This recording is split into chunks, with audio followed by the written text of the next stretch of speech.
Evidentemente por su libertador, Simón Bolívar, y por nuestro libertador, José María Morelos y Pavón, quien ya en el año de 1813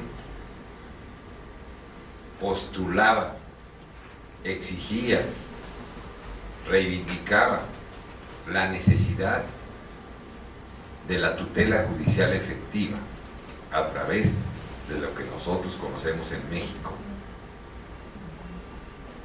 Así como veneramos a nuestra Virgen de Guadalupe, somos inventores del amparo en Latinoamérica. Y decía José María Morelos y Pavón, que fue el que siguió con la lucha histórica de independencia en México, comenzó el cura Hidalgo en 1810, pero ya para 1813 escribió sus sentimientos de la nación. Estos sentimientos de la nación los escribió en 1813, y la parte que a mí me ilustra mucho, porque es la primera vez que se usa en época ya independiente en América, la voz amparo, con el pensamiento de que todo aquel que se queje con justicia, que cuente con un amparo, que lo proteja y lo defienda contra el arbitrario. Aquí encontramos históricamente el nacimiento del amparo en México en tiempos modernos. No obstante, que ya nosotros habíamos utilizado el amparo colonial a través del juicio sumarísimo de amparo, en los años 1750, desde que tomamos de la tercera ley de las 7 partidas de Alfonso X el Sabio la voz amparo para los juicios posesorios. Entonces, es un reclamo de justicia procesal. Nótese que el amparo nace, se desarrolla y vive a través de lo que técnicamente nosotros en derecho le llamamos proceso. Luego entonces el amparo es un proceso constitucional. Constitucional porque es parte de la Carta Fundacional de México. O sea, desde un principio nosotros tuvimos amparo, incluso antes de la Constitución Independiente, en la época de la Nueva España, México, ya existía el amparo. Y además, ya estaba en el corazón, en el pensamiento y en la exigencia de todos los mexicanos. Era parte de la cultura mexicana, el amparo. Por lo tanto, cuando se cambia de un régimen dependiente con la Nueva España a un régimen independiente para constituir a México, nosotros lo primero que teníamos era un amparo para protegernos contra el arbitrario, decía Morelos. Establece el primer Tribunal Supremo en 1814 en México, y la primera constitución que tuvimos en ese año mexicana, 1814. Toda vez que, como saben ustedes, en México rigió en 1812 la Constitución de Cádiz, como también en algunos otros países latinoamericanos. Bueno, entonces, pero sí, el proceso de amparo es netamente mexicano, así como la Virgen de Guadalupe, no se les olvide. Es algo que nace por alguna razón histórica del mundo para irradiar a todo Latinoamérica. Nosotros consagramos el amparo mexicano en el artículo 25 del Pacto de San José, cuando utilizamos la voz amparo. Derecho a un recurso efectivo, breve y sencillo, que lo ampare por violaciones a sus derechos fundamentales, reconocidos en la Constitución, en sus constituciones, leyes y en esta convención. Aquí aparece el amparo interamericano, ya reconocido por varios autores. Hoy el maestro Eduardo Ferrer Magrego, prologuista de primer libro del Derecho Procesal Constitucional de 2004, ya daba cuenta precisamente del amparo que le llama él iberoamericano. Yo le llamo amparo interamericano. Iberoamericano probablemente porque él estudió su doctorado en España, en Navarra, en la Universidad de Navarra, y encontró en un libro que le recomiendo, comparación entre el amparo mexicano y el amparo español, ciertas similitudes. Entonces dijo, su tesis doctoral es, existe un amparo iberoamericano. Probablemente nosotros exportamos el amparo en 1931. Curioso, lo tomamos de las 7 partidas y se lo regresamos reformulados en la Constitución Republicana Española de 1931. Curiosamente, por un expatriado, un exiliado político de México, hermano de aquel literato Alfonso Reyes, Rodolfo Reyes, hijo de don Bernardo Reyes, aquel militar, aquel general que aspiró a la presidencia de la República con don Porfirio Díaz y que se sublevó, fue liberado de la Ciudadela y quiso tomar el Palacio Nacional y fue recibido, lo quiso hacer a caballo, le decía, no es posible que usted en la Ciudad de México usted quiera tomar el Palacio Nacional a caballo, va a haber metralletas, lo van a acribillar, y eso pasó. Su hijo, Rodolfo Reyes, quien dicen ahora, por ciertos datos, que él fue el que movió este movimiento en la Escuela Nacional de Jurisprudencia, que está a 2 cuadras del Palacio Nacional, en la Ciudad de México, tuvo que salir de exilio. Se fue a España y él participó en la redacción como constituyente español de la Constitución de 1931, donde nace el primer Tribunal de Garantías Constitucionales, fíjense nada más, inspiración de Hans Kelsen, como el proceso constitucional, llamada justicia constitucional. En Europa, nosotros en Latinoamérica lo llamamos derecho procesal constitucional. Así fue que participó un mexicano, Rodolfo Reyes, en la redacción de la Constitución y en la incorporación por primera vez del recurso de amparo en la Constitución republicana, que estuvo, como ustedes saben muy bien, no estuvo mucho en vigor porque hubo una guerra civil cruenta y tremenda, ¿no? Pero ahí nace también tanto el tribunal ad hoc en la Constitución española como el amparo español, después el amparo alemán, y así nada más es una tesis para decir que el amparo se ha universalizado. Así como los derechos humanos se han universalizado por propia naturaleza, lo interesante del amparo, que es un medio de protección, es una garantía constitucional. Como decía Roberto Bobbio, ¿de qué sirve saber y cuáles son los derechos humanos si no tenemos un medio efectivo, una tutela judicial efectiva para su protección? Y eso es precisamente el amparo, un proceso constitucional como otros más que hay para defender la Constitución y con ella los derechos fundamentales reconocidos en la misma, para que vean entonces cómo el derecho sustantivo lo protegemos con el derecho adjetivo. Es una técnica jurídica que utilizamos para hacer efectivos nuestros derechos sustantivos, como son los derechos fundamentales. México entonces se logra entender esta filosofía política y jurídica y logra cambiar su constitución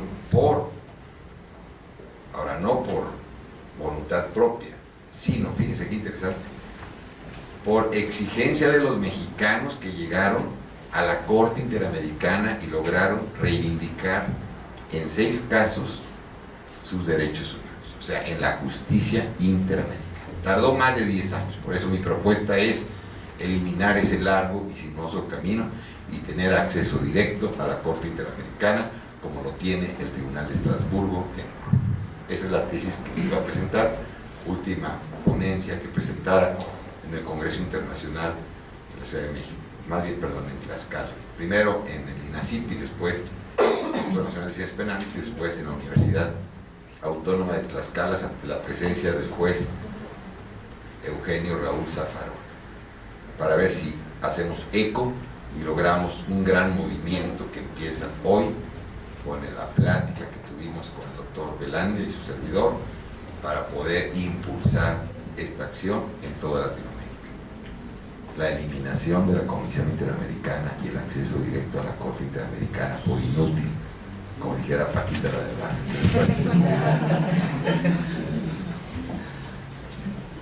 Levante la mano el que esté de acuerdo en tener el acceso directo a la Corte Interamericana. Todos. ¿Verdad que es una tesis que por sí mismo se demuestra? ¿Quién puede negarme a mí el acceso a la justicia?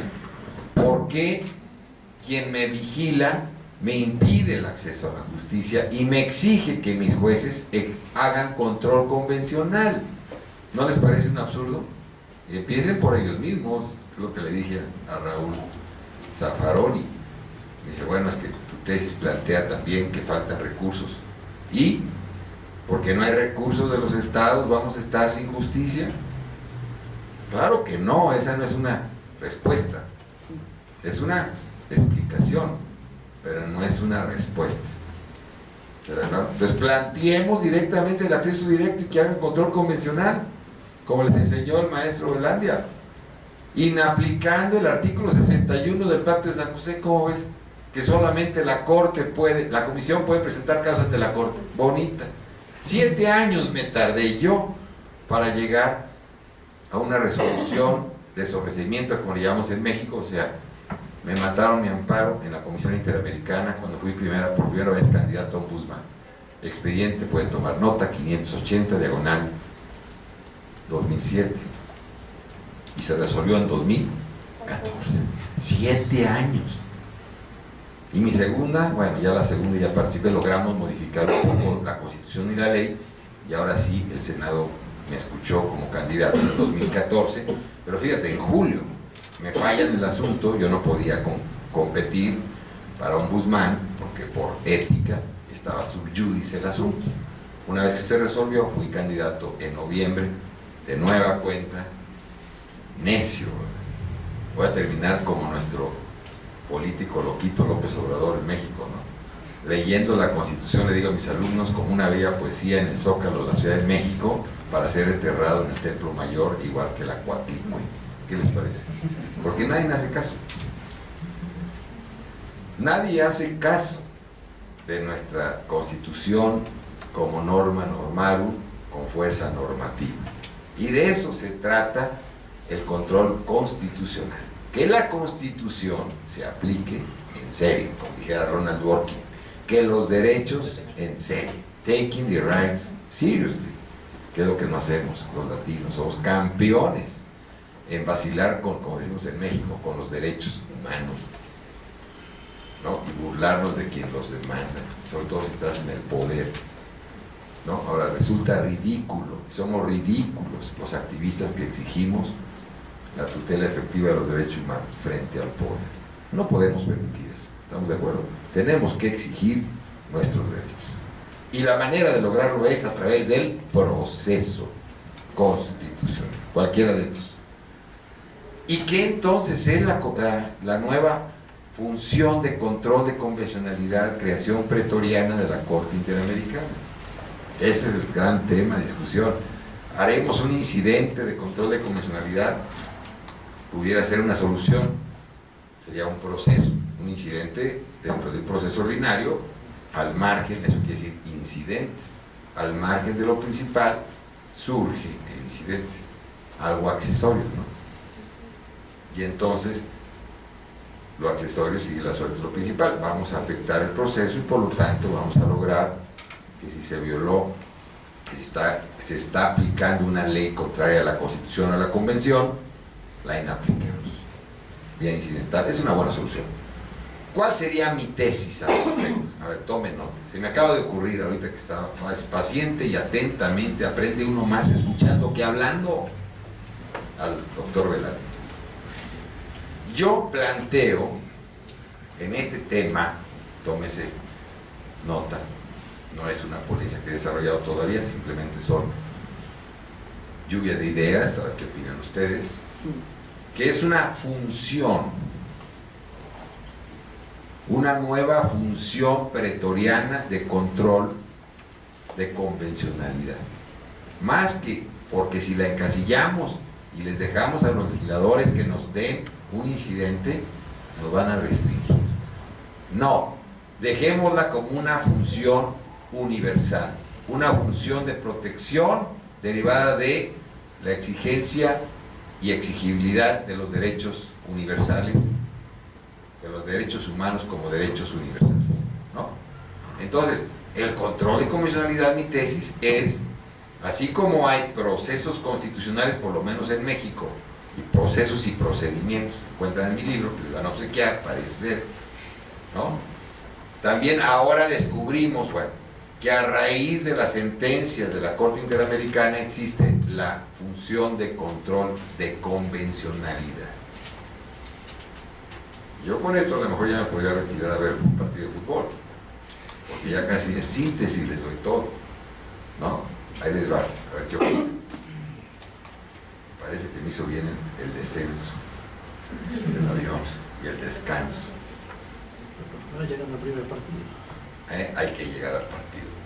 Entonces, la función de control de convencionalidad viene a ser la forma de tutela judicial efectiva que un país debe de aplicar por el hecho de haber firmado el Pacto de San José, por el principio pacta sunt servanda, por el principio effet utile, o sea, los tratados son para cumplirse. Número 1. 2, los tratados tienen que tener un efecto útil, o sea, tienen que cumplir su misión, su objetivo, su finalidad, su propósito, ¿no?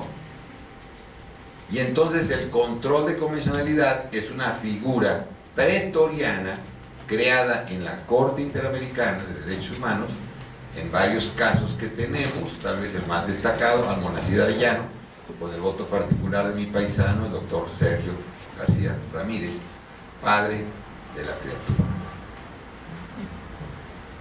de la cual se está repitiendo haberla creado, y no hay que dejar que desconozca la paternidad del control.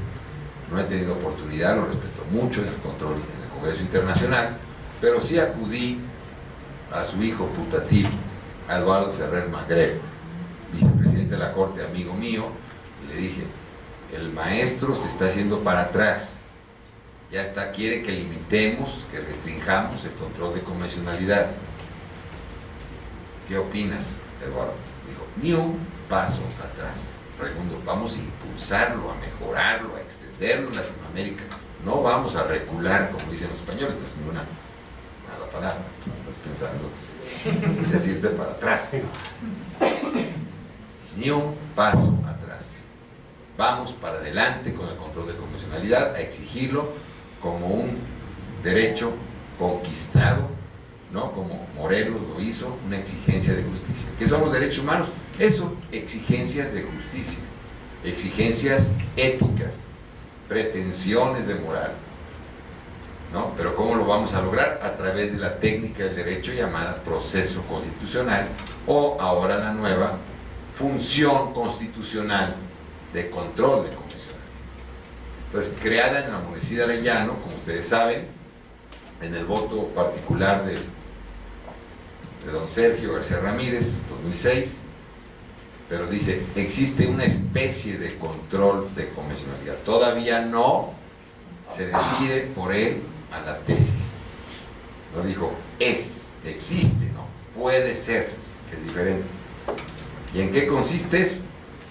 Pues propiamente dice, en verificar, así como un control de calidad, que todas las leyes de un Estado cumplan con los parámetros de la Convención Americana, ¿no? Básicamente es eso, el control de convencionalidad. Pero ¿cómo lo inventa? Al estilo kelseniano, así como Kelsen, los grandes genios, se inspiran, ¿no?, por el pensamiento analógico, ad exemplo, en argumentación jurídica, ¿no? De alguna manera, asímile, perdón, ad exemplo sería criterio de autoridad científica, asímile, o sea, por similitud, por analogía, ¿no? Inventamos cosas, creamos, descubrimos por la razón. Y así fue como Kelsen descubrió que así como hay jueces civiles, ¿por qué no crear jueces constitucionales? Así como se tiene que crear un juez que dirima controversias entre particulares, tiene que haber un juez ad hoc que dirima conflictos constitucionales. Maravilloso. ¿Qué hizo García Ramírez? Siguiendo el mismo modelo, dijo, así como los tribunales constitucionales, cortes constitucionales en Latinoamérica realizan un control constitucional, nosotros, jueces interamericanos, en sede internacional, realizamos un control de convencionalidad. ¿Por qué convencionalidad?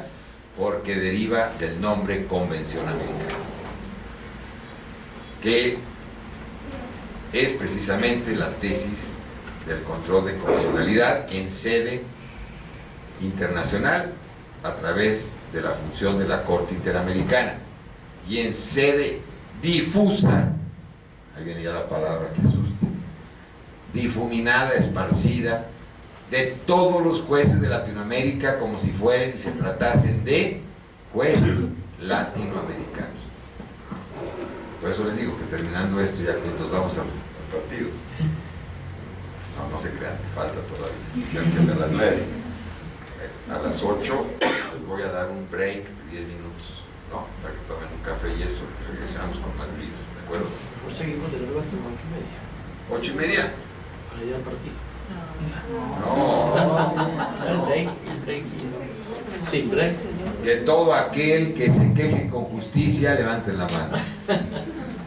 Reclame, demande, ¿no? Le decía Morelos, ¿no? Un amparo que lo proteja contra el arbitrario. Bueno, así es como surge el control de convencionalidad en esta bella charla en Bogotá. Surge a través de un pensamiento mágico, analógico del juez mexicano García Ramírez.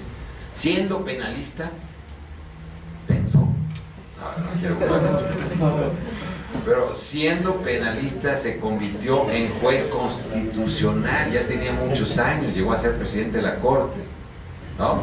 Y se inspiró como el maestro Zaffaroni. A ver, le digo, ¿no? A ver si ahora que llegues a la Corte impulsamos esto, eres un gran juez de la Corte Suprema de Argentina, ahora te vas de la Corte Interamericana. Pero ahora dejarás de ser un juez penalista para volverte un juez constitucionalista. Vamos a ver si la transformación de Eugenio Raúl Zaffaroni se logra.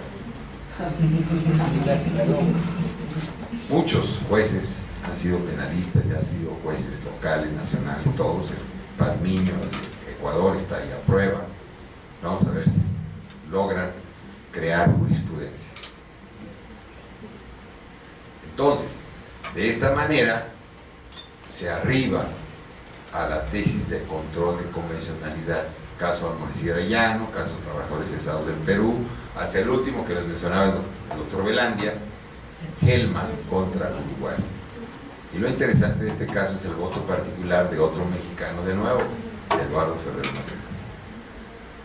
Y de ahí por eso me dijo, ni un paso hacia atrás. Y estaba con el ombudsman que me derrotó, ¿verdad? Qué bárbaro, ¿no? Que no podía él hacer control difuso en México sobre autoridades administrativas. Por supuesto que Edgar Corso, que es otro constitucionalista, que es visitador cuarto, y su servidor, que era contendiente, mano subalterno de Luis Raúl, el ombudsman mexicano, en 2014, como me presentara con algunos jueces, le dije, no trabajamos juntos en la comisión, pero ante el Senado tú y yo fuimos contendientes. Que tú hayas ganado por cuestiones políticas, eso no implica que seas subordinado tuyo. Tal vez sepa yo más que tú. Bueno, ahí está el libro El Ombudsman en el Derecho Constitucional Comparado de 24 países, incluyendo Colombia. Mi tesis de 98 y libro de 2002. Pregúntele a él si tiene algún libro escrito. En fin, pero no vengo yo a hablar de política, ni mucho menos. Por sus obras los conoceréis, dijo Jesucristo. A ustedes les van a cuestionar y a preguntar, ¿y qué has escrito? ¿Qué has reflejado? ¿Qué has aportado como cultura jurídica para conocerte? ¿No? Dígame qué libro, yo lo leo y le digo si es bueno o es malo. Bueno, todo lo demás, ¿no? Ahí está la clave. Entonces, mágicamente, el juez Sergio García Ramírez, amigo mío, dijo, así como los jueces constitucionales realizan un control de constitucionalidad en sede interna, los jueces convencionales realizamos un control de convencionalidad concentrado.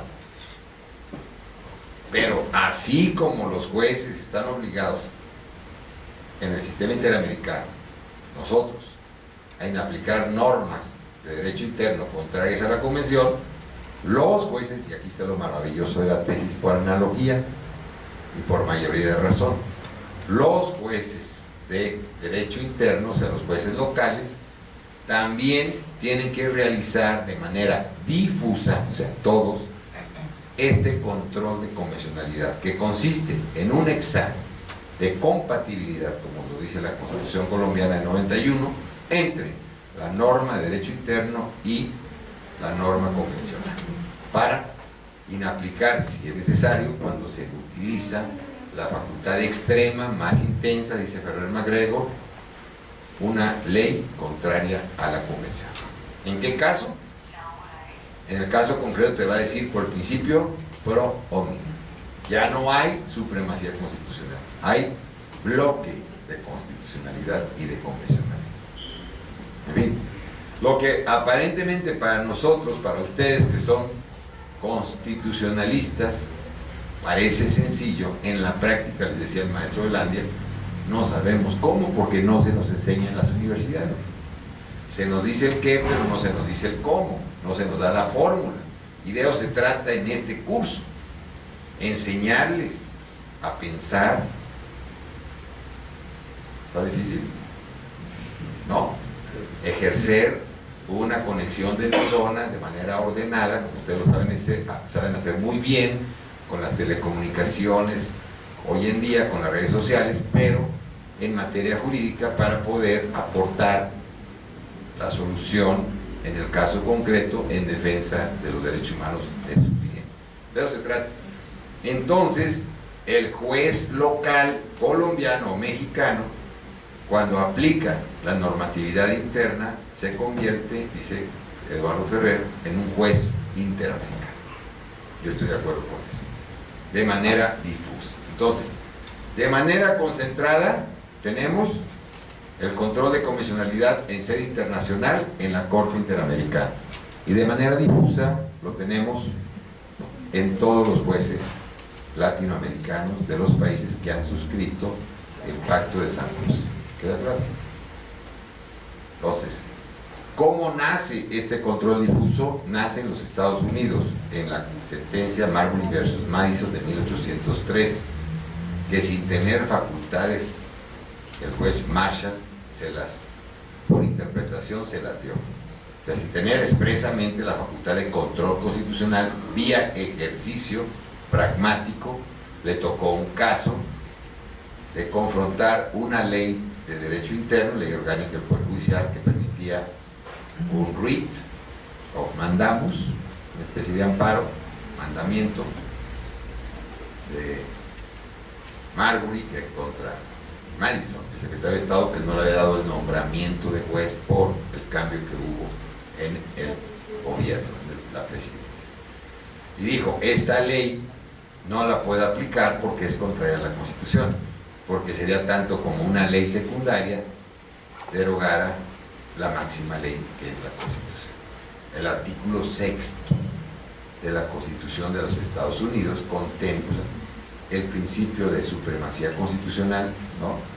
Norma normarum, lex superiori, lex fundamentalis, que tenemos nosotros en nuestra Constitución mexicana, en el artículo 40 y otros más, 133, que copiamos en nuestra segunda Constitución federal que tuvimos. Ustedes saben que somos República Federal, no como ustedes centralizada, es la diferencia, igual que en Estados Unidos y Argentina, México, por una copia extralógica al sistema constitucional americano. Nosotros copiamos el artículo 6 de la Constitución norteamericana y lo hicimos artículo 126 en la Constitución de 1857. Allá por ahí hay un español, un mexicano, perdón, que me está siguiendo. Ya lo hice español. Si me equivoco, que levante la mano e impugne. ¿No? Todo bien. Interponga un amparo contra el dictado, ¿no?, de la conferencia. Bien. De eso se trata.